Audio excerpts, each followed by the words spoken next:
When our dish rack is already full but we still have lots of clean dishes to dry, remove one of the oven racks from the oven and place it on top of the sink. From here we can set our clean dishes, and once everything is dry, simply put the dishes away as usual. The roll and peel is my indispensable tool in the kitchen. Not only can it help to roll out dough, but it can also be used to flatten and tenderize meat, to mash both vegetables into a puree, and for tamping down cabbage when making homemade sauerkraut. We can also use a rolling pin to create delicious breading by crushing up croutons, crackers, and nuts. To thinly slice chicken breast or any other kind of meat, just put it in the freezer for a bit. When the meat becomes slightly frozen, it makes cutting much easier. Our cuts come out nice and thin. We can cut a cucumber in half lengthwise and then make shallow slices on each half. Sprinkle with salt and rub the two halves together. This is a delicious snack that reminds me of childhood, just like Grandma used to make. In order to make crepe just the way that we like it, there are a few techniques that we can follow. In a large bowl, add in eggs, half a milk, salt. Today we are using whole wheat flour. Normal flour will also work. Using a mixer, mix everything together, keep the speed on low. You can also mix everything with a whisk, but the mixer is a little faster. It should form a thick batter. The most important thing is that there are no lumps. Now we'll add in the rest of the liquid. First pour in the vegetable oil and the rest of the milk. Continue to mix. Next we'll add in a very hot water, almost boiling. The hot water will heat the flour just a bit, making the batter more elastic. The finished batter will be thin and runny. This is exactly how it should be, so the pancakes come out thin. Let the batter sit for 30 minutes. During this time, the batter will start to thicken a little. Now we are ready to make crepes. Before adding our first crepe, we'll want to heat vegetable oil in the frying pan. Pour a small amount of batter into the pan, and tilt the pan so that the batter can spread evenly around the entire surface. This will create thin crepes. So far everything is going smoothly. We'll continue to cook the crepe one side until the top loses its shine, and then flip it over to the other side. We can cook crepes according to our preference. If you like golden brown crepes, then it's better to cook them on medium or medium-high heat. If you like golden brown crepes, then it's better to cook them on medium or medium-high heat. However, some prefer their crepes quite light. In this case, we can put the heat on low and cook the crepes for just a little bit longer. We can also cook our crepes with little holes or have them be completely smooth. It's simple, the level of heat of our frying pan. And while the batter is being spread, the holes are forming. Our crepes are perfectly thin, soft and delicious. And that's how we can make different types of crepes using the same dough. Now we can start adding filling to our crepes. Starting with raisins pre-soaked. If the raisins are large, we can cut them smaller. Next, we'll add finely grated carrots and a little bit of cottage cheese. Mix everything thoroughly. If our filling isn't sweet enough, we can sweeten it with sugar, or here we are using the erythritol. Now let's take a look at an interesting way to fold crepes. Cut the crepe in half, then fold up the bottom edge. Then add some of the filling to one side of the crepe. Fold the crepe over the filling in the shape of triangle. Continue to fold over the crepe 2 more times. Insert the edge of the crepe into the fold. Our crepe is now well sealed and no filling will fall out anywhere. Our triangles came out looking wonderful. I like to serve these crepes with sour cream and honey. Here's another really simple way. Cut the pancake in half and spread the filling on 1/3 of each half. In this case, we are using pate, tomato, and dill. Fold each half into thirds and we get this wonderful stuffed triangle.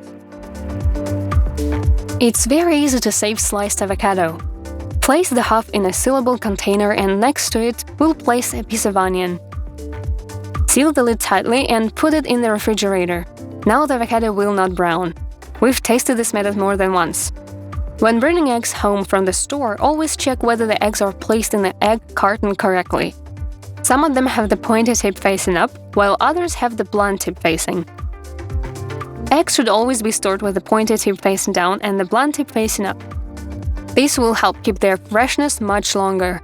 and keep the yolk is located exactly in the center of the shell. It's very easy to cook perfect eggs. To begin with, we need to separate out the most runny part of the egg white. To do this, simply break the egg into a small strainer.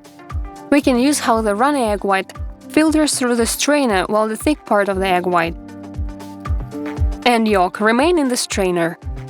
Add our strained eggs into the frying pan. Here we are cooking the eggs without adding any oil or butter. For our eggs to be perfect where the egg white is completely cooked and the yolk is runny, simply pour in a little water, cover the egg with a lid, just for 10 seconds, and our eggs are perfectly cooked. To prepare a very interesting sauce, we'll need a pepper with the skin peeled. To do this, char the pepper on all sides over an open flame. We can also char the pepper in a dry frying pan with no oil. Using the frying pan method will have similar results to if we were to bake the pepper, and in this case, I prefer to preserve the taste of fresh pepper. So today we'll be using the open flame method. Once the pepper has been charred on all sides, place it in a bowl and cover with a plastic bag. Let sit for 10 minutes. Now that all of the skin can easily be removed. Remove the seeds, pith, and the stem from the pepper, and put it in a deep glass. Add in salt, ground black pepper, and dried garlic. Blend it all together using an immersion blender. Now add in cream cheese and continue to blend to smooth sauce. It comes out just as a gorgeous, vibrant, and delicious pepper sauce with a delicate, stunning. It pairs perfectly with poultry, fish, and meat dishes, as well as vegetables. To make even the most ordinary meat patties incredibly delicious, try this. Mix together different types of ground meat. Here we have beef, chicken breast, and turkey thigh. We'll also add in grated onions and garlic. Then add salt and egg. Knead the meat thoroughly and then let stand for 15 minutes. Form patties and add them to the frying pan with a drop of vegetable oil on medium-low heat. In the process of cooking, be sure to flip the patties several times so that they cook evenly, and do not brown on the outside too much.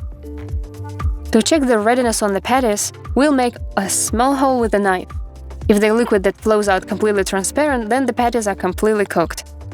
To cut a large circle out of dough, we need neither a knife nor any other special tool, just a regular lid with a metal rim. A couple of twists and our perfect circle is made. If we coat our pastries with egg wash, they will come out flaky and golden brown. To make sure that one yolk is enough for our pastries, add in a little water. This will also make the yolk easier to coat over the pastries. I remember that my grandmother would periodically hide her saucepan under her pillow when making steamed buckwheat. Cooking buckwheat is very easy. After thoroughly rinsing the buckwheat, add it into a pan and fill with boiling water. 2 parts water, 1 part buckwheat. Wrap up the pan with a towel to insulate it and let sit for 8 hours. Our fluffy, delicious buckwheat is now ready. This delicious cabbage salad is well known and loved by many. It can be easily made at home, knowing just a few details.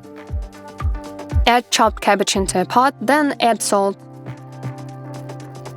Add in a bit of vinegar and put the pot on the stove on low heat. Heat up the cabbage thoroughly, stirring constantly for 2-3 minutes. Remove the cabbage from the heat, and while it's still warm, we'll sweeten it up a little. Here we're using erythritol, but you can also use sugar. Next, we'll add in grated carrots. Mix everything well and put it in the fridge for an hour and a half. Finally, drizzle our cabbage salad with vegetable oil and serve to the table. To bring a bright taste and aroma to a variety of dishes, we can use spices. In order to easily remove the spices from our finished soup or sauce, we can use a cheesecloth or a tea strainer. Simply secure it to the handle of the saucepan and drop it in. Then we can easily take out the spices and throw them away. The mild bitterness of the native Russian turnip is not liked by everyone. However, getting rid of its bitterness is very easy. There are 2 ways: pouring boiling water over the turnips or salt them. To salt them, simply add salt to the chopped or grated turnips sweetened with erythritol or sugar. And lastly, add vegetable oil. Mix well and then let sit for 15 minutes. Turnips will become softer and sweeter. This method is ideal for making salads. When cooking beets, bring the water to a boil and then set a timer for exactly 30 minutes. After 30 minutes, pour out the hot water and drop the beets into ice water.